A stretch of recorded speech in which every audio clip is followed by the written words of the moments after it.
110થી વધુ સ્ટેટ અને national championship રમ્યા, 40 જેટલા સ્ટેટ અને નેશનલના જેમને મેડલ મળ્યા છે. મુખ્યમંત્રી નરેન્દ્ર મોદીએ જેમનું સન્માન કર્યું હતું. ખૂબ જ વરસાદ અને ઠંડો પવન જે ગુજરાતીઓ સહન ન કરી શકે એવી પરિસ્થિતિ. પહેલાં તો મારા ખૂબ ખરાબ શોટો જે ચારની રિંગમાં ગયા હતા, 4 ચોગ્ગા મારેલા અને એક મારાથી ક્રોસ ફાયર બી થઈ ગયેલું. એનસીસીની અંદર પણ જોડાયેલા હતા.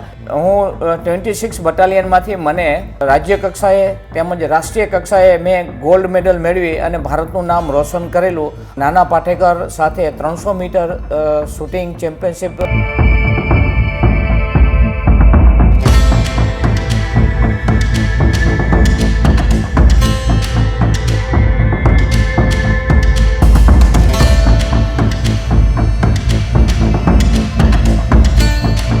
એસટીના કર્મચારી બાલુભાઈ કે જેઓ શૂટિંગનો ખૂબ શોખ ધરાવતા હતા અને ગુજરાતની એક કહેવત છે કે મોરના ઈંડા ચીતરવા ન પડે, એ જ મુજબ એમના દીકરાને પણ શૂટિંગનો શોખ જાગ્યો અને એ શોખને એટલો પારંગત કર્યો કે એનામાં એ સ્ટેટ અને નેશનલ ચેમ્પિયનશિપ રમ્યા. 110થી વધુ સ્ટેટ અને નેશનલ ચેમ્પિયનશિપ રમ્યા અને આ સાથે 41 જેટલા સ્ટેટ અને નેશનલના જેમને મેડલ મળ્યા છે. અને આ સાથે જ મુખ્યમંત્રી નરેન્દ્ર મોદીએ જેમનું સન્માન કર્યું હતું, જેઓ ત્યારે મુખ્યમંત્રી હતા એ સમયે, અને આ સાથે જ જેઓએ નાના પાટેકર અને રાહુલ ગાંધી જેવા લોકો સાથે પણ શૂટિંગ રમેલા છે. અને એક મહત્વની વાત કે જેને હમણાં ઓલિમ્પિકમાં મેડલ મળ્યું છે એવી મનુ ભાકર અને એના પિતા તુલ્ય કોચ જેને એ ગણે છે એવા જસપાલસિંહ રાણા સાથે પણ જેમણે શૂટિંગ રમેલું છે અને જેઓ એમના ખાસ મિત્ર પણ છે. અને આ સાથે સાથે એમને નિશાન એવોર્ડ, સરદાર પટેલ એવોર્ડ જેવા એવોર્ડોથી સન્માનિત કરવામાં આવ્યા છે. અને આ સાથે જ ભારત સરકારના એક જાણીતા શૂટર્સ એટલે કે રિનાઉન્ડ શૂટર્સ તરીકેના 4 વખત એમને એવોર્ડ મળેલા છે. અને ઇન્ટરનેશનલ જ્યુરી કે જે આંતરરાષ્ટ્રીય કક્ષાએ જજ બનવાનું હોય છે એની અંદર શૂટિંગ માટેની એક એક્ઝામ આવે છે જે ખૂબ અઘરી હોય છે. આ એક્ઝામ પણ જેમણે પાસ કરેલી છે અને આ સફર ખૂબ લાંબી રહી છે. આ સફર 1985 પહેલાંથી શરૂ થઈ છે અને આજે 2025 ચાલે છે. 2025ની અંદર 67મી નેશનલ ચેમ્પિયનશિપ શૂટિંગની હતી. એની અંદર એમણે ગોલ્ડ મેડલ પ્રાપ્ત કર્યો છે. એવા વ્યક્તિની આજે આપણે મુલાકાત કરવા માટે જઈ રહ્યા છીએ. મારી સાથે છે ભૂપેન્દ્રભાઈ પટેલ. નમસ્કાર, મોરબી અપડેટમાં આપનું સ્વાગત છે.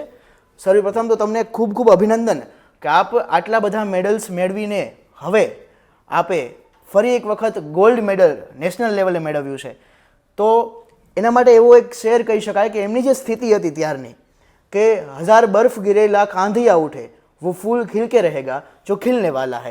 કદાચ આવી જે સ્થિતિ હતી તમારી નેશનલી. મારો પહેલો જ પ્રશ્ન આપને એ છે કે નેશનલ વખતેની આપની અનુભૂતિ કેવી છે? જ્યારે મારી મેચ ચાલુ હતી એના આગલા દિવસે દિલ્હીમાં ખૂબ જ વરસાદ અને ઠંડો પવન જે ગુજરાતીઓ સહન ન કરી શકે એવી પરિસ્થિતિની અંદર મેં મારી મેચ સવારની હતી. એ મેચમાં ખૂબ ઠંડો પવન અને એની સાથે મેં મેચ ચાલુ કરેલી અને મેચની સાથે પહેલાં તો મારા ખૂબ ખરાબ શોટો જે ચારની રિંગમાં ગયા હતા, 4 ચોગ્ગા મારેલા અને એક મારાથી ક્રોસ ફાયર બી થઈ ગયેલું. પછી હું ખૂબ હતાશ થઈ ગયો અને મારી પાછળ બેઠેલા અધિકારીઓએ મને એવું કીધું કે ભૂપેન્દ્ર, તમે ખૂબ સારું શૂટિંગ કરો છો. પછી મેં 10, 10, 10, 10 અને 9, 9 એવા શોટો મારીને મારી મેચ મેં પૂર્ણ કરી. પણ મારા મગજમાં એવું જ હતું કે હું મેચ હારી ગયો છું. પરંતુ મારા મિત્રએ એવું કીધું કે ભૂપેન્દ્ર, તમારો સ્કોર ખૂબ સારો છે, તમે મેચ જીતી ગયા છો. ત્યારે મારા મોનિટરમાં મેં જોઈ અને મેં મારા મોબાઈલમાં ફોટો પાડી અને મારા મિત્રને મેં એ ફોટો પાડીને મોબાઈલ બતાવ્યો. ત્યારે એને મને એવું કીધું, Bhupendra, congratulation, you are the win. ત્યારે મને ખબર પડી કે મેં રાષ્ટ્રીય કક્ષાએ મારું કંઈક પ્રદાન થશે. જી, ખાસ કરીને આપણે જાણીએ કે એમણે જે ઘટનાની વાત કરી કે એવી પરિસ્થિતિ હતી એ વચ્ચેથી એમણે આ ગોલ્ડ મેડલ મેળવેલું છે અને એ કદાચ આપણા મોરબી માટે અને સમગ્ર ગુજરાત માટે ગૌરવની વાત છે કે આ એ રાષ્ટ્રીય કક્ષાએ મેળવેલું મેડલ છે અને જે હમણાં જ 2025માં તાજું મળેલું મેડલ છે. આમ તો એમને 41 મેડલ મળેલા છે, એના વિશે પણ આપણે વાત કરવાના છીએ. ભૂપેન્દ્રભાઈ સુરેન્દ્રનગરની અંદર હોમગાર્ડ કમાન્ડર તરીકે નોકરી કરતા હતા અને ત્યારબાદ છેલ્લા ઘણા વર્ષથી મોરબીની અંદર રહે છે. તો આપને આ શોખ ક્યાંથી જાગ્યો અને કેવી રીતે આ શૂટિંગની શરૂઆત થઈ? મને આ શોખ મારા પિતામાંથી મને મળેલો હતો અને હું નાનો હતો ત્યાંથી મારા ફાધર શૂટિંગ માટે કોઈ પણ ભોગે મને હથિયાર અને દારૂગોળો અપાવતા અને મને મેચ રહેવા મોકલતા. અને ધીમે ધીમે ધીમે ઘણા બધા મારા મિત્રો અને સહકાર અને સરકારમાંથી મને સહકાર મળી અને હું રાષ્ટ્રીય અને રાજ્ય લેવલે ખૂબ મેં પ્રગતિ કરેલી છે. જી આ સાથે આપ એનસીસીની અંદર પણ જોડાયેલા હતા, તો એ અંગે શું કહીશો? હું એનસીસીમાંથી હું 26 બટાલિયનમાંથી મને રાજ્ય કક્ષાએ તેમજ રાષ્ટ્રીય કક્ષાએ મેં ગોલ્ડ મેડલ મેળવી અને ભારતનું નામ રોશન કરેલું. અને ત્યારે મારા ગુજરાતના ડીજી સાહેબે મને ખૂબ પ્રભાવિત કરી અને એને મને એવું કીધેલું, અને હું ત્યારે ખૂબ નાનો હતો, મને તેડી અને એવું કીધું કે તે મારા ગુજરાતનું અને મારી બટાલિયનનું નામ રોશન કરેલ છે. જી ભૂપેન્દ્રભાઈની અત્યારની ઉંમરે 61 વર્ષ છે. આ સફર લગભગ ઘણા વર્ષ પહેલાં 1985ની અંદર શરૂ થયેલી છે, એટલે 45-50 વર્ષ પહેલાં એમણે શૂટિંગ શરૂ કરેલું છે. અને આ સાથે જ એમને નરેન્દ્ર મોદી સાહેબ જ્યારે 2010ની અંદર મુખ્યમંત્રી હતા ને ત્યારે એમણે આપનું સન્માન કર્યું હતું. એ અંગે આપ શું કહેશો? જ્યારે નરેન્દ્રભાઈ મોદીએ મારું સન્માન કર્યું સુરેન્દ્રનગર માં 26મી જાન્યુઆરીનો પર્વ ગુજરાત રાજ્ય સરકારનો ત્યાં હતો, ત્યારે મને મારા પર્વ વખતે મને સન્માનિત કર્યો. ત્યારે એમને ફકીરભાઈ વાઘેલાને એવું કીધું કે તમે ભૂપેન્દ્રભાઈને ઓળખો છો? ત્યારે ફકીરભાઈને નરેન્દ્રભાઈએ મારો પરિચય કરાવેલો. જી ગુજરાતના મુખ્યમંત્રીએ સામે ઉભેલા વ્યક્તિને ભૂપેન્દ્રભાઈનો પરિચય કરાવ્યો હતો. એટલા પહેલેથી જ એવો નરેન્દ્ર મોદી સાહેબને પણ ઓળખતા હતા, અને સાથે જ એમને સરદાર એવોર્ડ અને નિશાન એવોર્ડ પણ મળેલા છે. તો આ અંગે આપ શું કહીશો? જ્યારે હું નેશનલની અંદર તૃતીય ક્રમ પ્રાપ્ત થયો ત્યારે મને બ્રોન્ઝ મેડલ આવ્યો હતો. એના ઉપરથી ભારત સરકારે અને રાજ્ય સરકારે ગુજરાત રાજ્યનો ટોપ મોસ્ટ એવોર્ડ એટલે સરદાર પટેલ એવોર્ડ ગુજરાત રાજ્યનો, એ સરકારશ્રીએ મને સરદાર પટેલ એવોર્ડ ગાંધીનગર મુકામે મને 50,000 રૂપિયાના રોકડ પુરસ્કાર સાથે મને તે એવોર્ડ મળેલો. જી ભૂપેન્દ્રભાઈ આ સાથે જ ઘણા વર્ષથી આવા એવોર્ડો અને આવી રીતે સન્માનિત થયા અને ગુજરાતનું ગૌરવ વધારતા રહ્યા છે.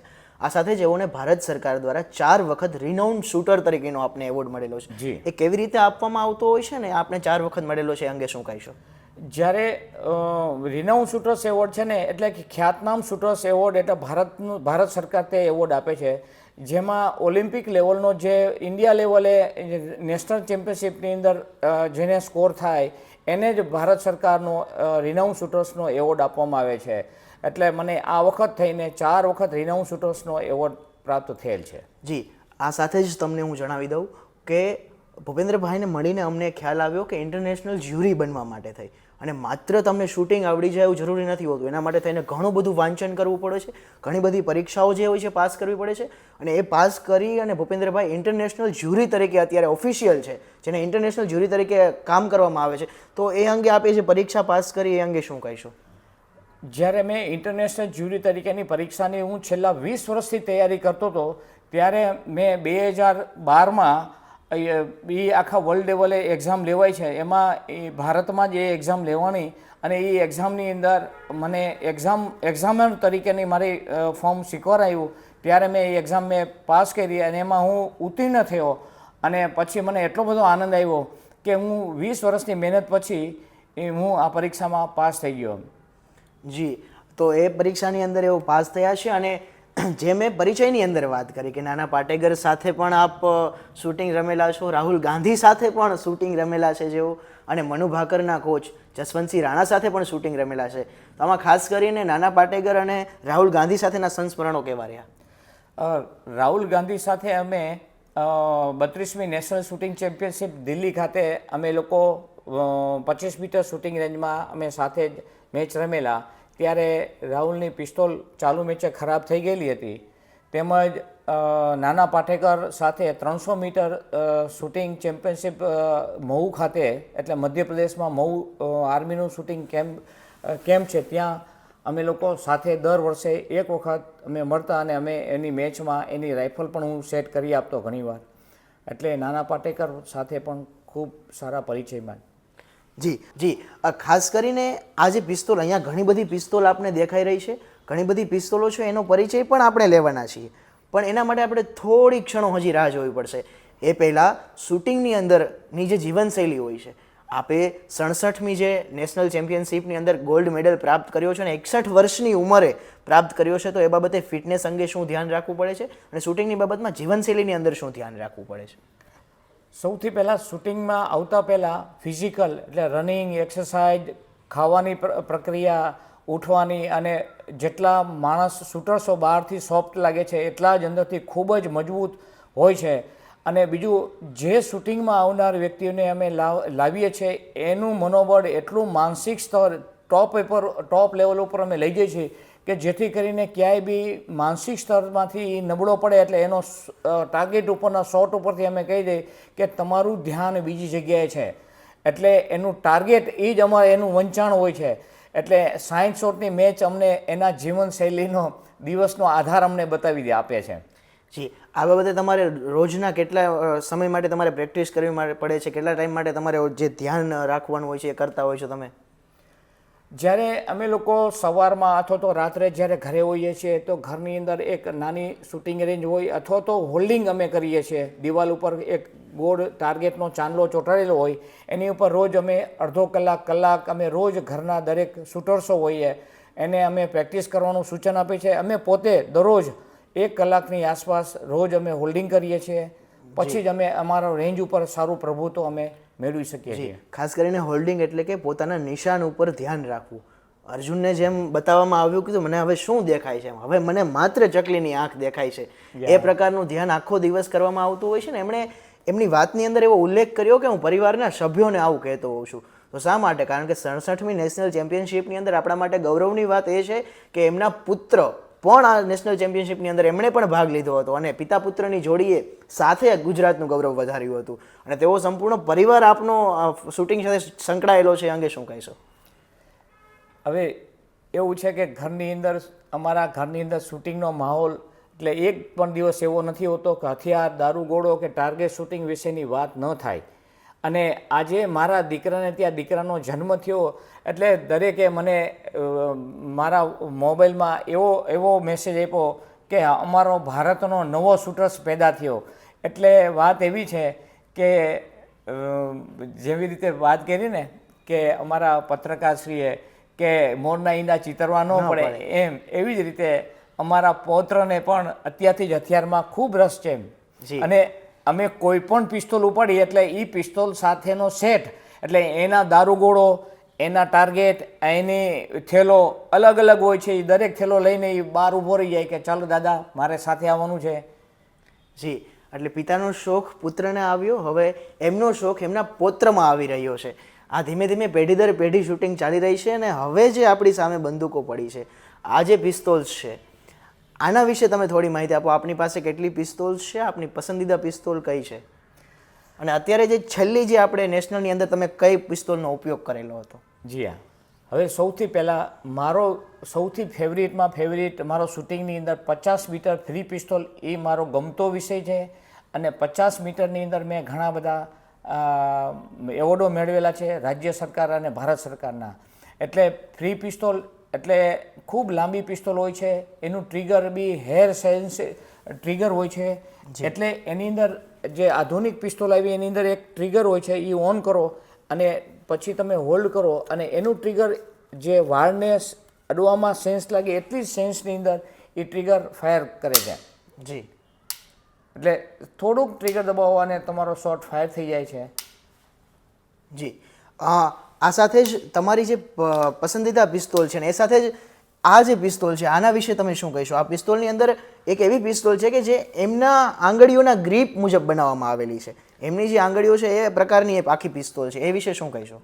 આ જે સેન્ટર ફાયરની મારી આ પિસ્તોલ છે અને સ્ટાન્ડર્ડ પિસ્તોલ છે, 2 ઇવેન્ટ આ પિસ્તોલથી રમું છું. જે મારા હાથના ફિગર મુજબ ખૂબ સારા વર્લ્ડ ક્લાસના કોચે મને આ ગ્રીપ બનાવી આપી છે, જેથી કરીને આ પિસ્તોલથી હું શોટ મારું તો નથી જમણી બાજુ જતો, નથી ડાબી બાજુ જતો, નથી ઉપર જતો, નથી નીચે જતો. એટલે સેન્ટરમાં ફાયર થાય એવી ગ્રીપનું મને બનાવી આપેલી છે.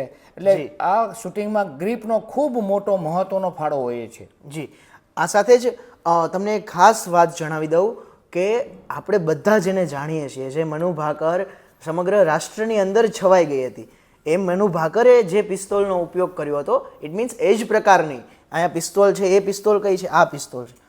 હા, તો આ પિસ્તોલનો ઉપયોગ કરી અને એમણે જે મેડલ પ્રાપ્ત કર્યો હતો જે આપણા પેરિસની અંદર ભારતનું જેને નામ રોશન કર્યું મનુ ભાકરે, એ બી આ પાડીની કંપનીની સ્પોર્ટ્સ પિસ્તોલ વાપરે છે અને આ જ કંપનીની પિસ્તોલથી રમે છે, જેમાં એને આપણું ભારતનું નામ પેરિસમાં રોશન કરેલું છે. જી, ખાસ કરીને મનુ ભાકરના કોચ જસપાલસિંહ રાણા કે જેઓ રાષ્ટ્રીય કક્ષાએ જે શૂટિંગ છે એ બાબતે જાગૃત કરવાની અંદર ખૂબ, અને સાથે સાથે ગુજરાતની અંદર સૌરાષ્ટ્રની અંદર તો ભૂપેન્દ્રભાઈનું નામ છે જ કે શૂટિંગ ક્ષેત્રે જેમણે ગુજરાતની અંદર ખૂબ સારું કામ કર્યું છે, એવા જસપાલસિંહ રાણા જે રાષ્ટ્રીય કક્ષાએ પોતાનું નામ ધરાવે છે, એ એમના ખાસ મિત્ર છે અને મનુ ભાકરના કોચ છે.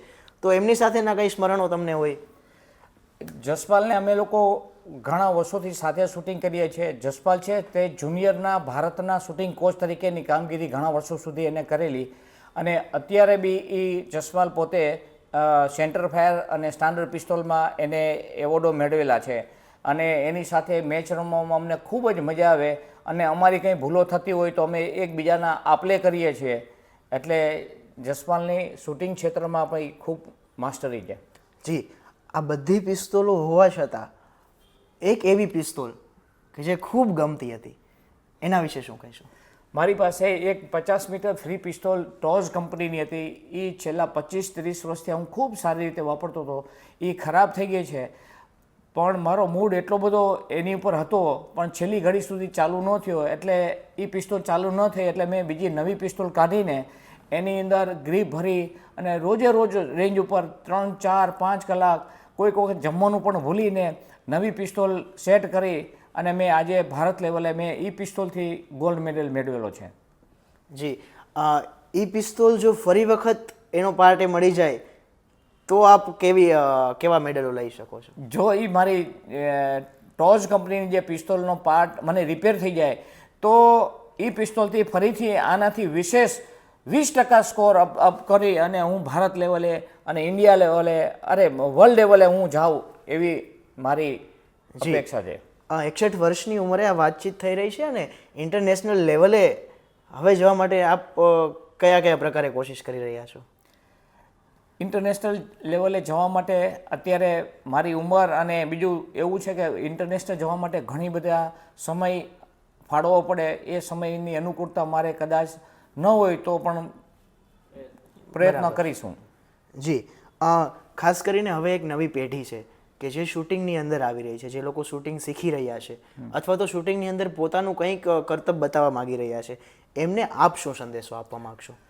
અત્યારે જે નવી પેઢી છે ને એને અમે શૂટિંગમાં લાવવા માટે ખૂબ મદદ કરીએ છીએ, અથવા તો જેને જરૂર છે એ અમારો સંપર્ક કરે તો અમે એને ખૂબ ગાઈડ કરવા માગીએ છીએ. એને જિલ્લા લેવલે, રાજ્ય કક્ષા લેવલે સારું શૂટિંગ કરે અને એમાંથી નેશનલ લેવલ સુધી અમે લઈ જવા માટે અમે ગમે ત્યારે એની સાથે અમે તૈયાર છીએ. ખાસ કરીને અંતિમ સંદેશ, અંતિમ એક પ્રશ્ન આપને પૂછવા માંગીશ કે આપ લોકોને શું કહેવા માંગશો? શૂટિંગથી કેવા કેવા ફાયદાઓ પણ થતા હોય છે, શૂટિંગથી અંદરથી એકાગ્રતા કેવી રીતે વધતી હોય છે, એનું આપણા જીવનમાં શું મહત્વ હોય છે? શૂટિંગ એક છે ને આરાધના છે. એટલે તમારું માનસિક લેવલ ધીમે ધીમે ટાર્ગેટ ઉપર તમારી પિસ્તોલ તમે મેળવો ત્યારે તમારું કોન્સન્ટ્રેશન ટાર્ગેટ સાઈડ અને પિસ્તોલ હોય છે, જેથી કરીને ડે બાય ડે તમારી માનસિક સ્થિતિ ટોપ ઉપર આવી જાય છે, તમારી સ્મરણ શક્તિ વધી જાય છે અને સામેના માણસને તરત ખબર પડી જાય કે આ કોઈ સારો વ્યક્તિ છે. જેમ જેમ પરિચયમાં આવે ત્યારે એમને ખબર પડે કે આ વ્યક્તિ કોઈ સારો શૂટર્સ હશે. જી, તો આ પ્રકારે એમણે ખૂબ જ સરસ મજાની વાત કરી છે અને આપણે એવું કહી શકીએ કે એને શું ભલા આતર બત્તર કે જેનો પરસેવો મહેકે, કે એમનો પરસેવો મહેકી રહ્યો છે અને જેમના કારણે થઈ અને એમણે આટલા બધા મેડલ્સ મેળવ્યા છે, આટલી બધી સિદ્ધિઓ મેળવી છે અને આપણી સાથે જોડાઈ અને આજે આપણને વિસ્તૃતમાં એમણે પોતાની માહિતી આપી છે. એ બદલ આપણે ભૂપેન્દ્રભાઈનો ખૂબ ખૂબ આભાર માનીએ છીએ. જોડાયેલા રહો મોરબી અપડેટ સાથે. ખૂબ ખૂબ આભાર.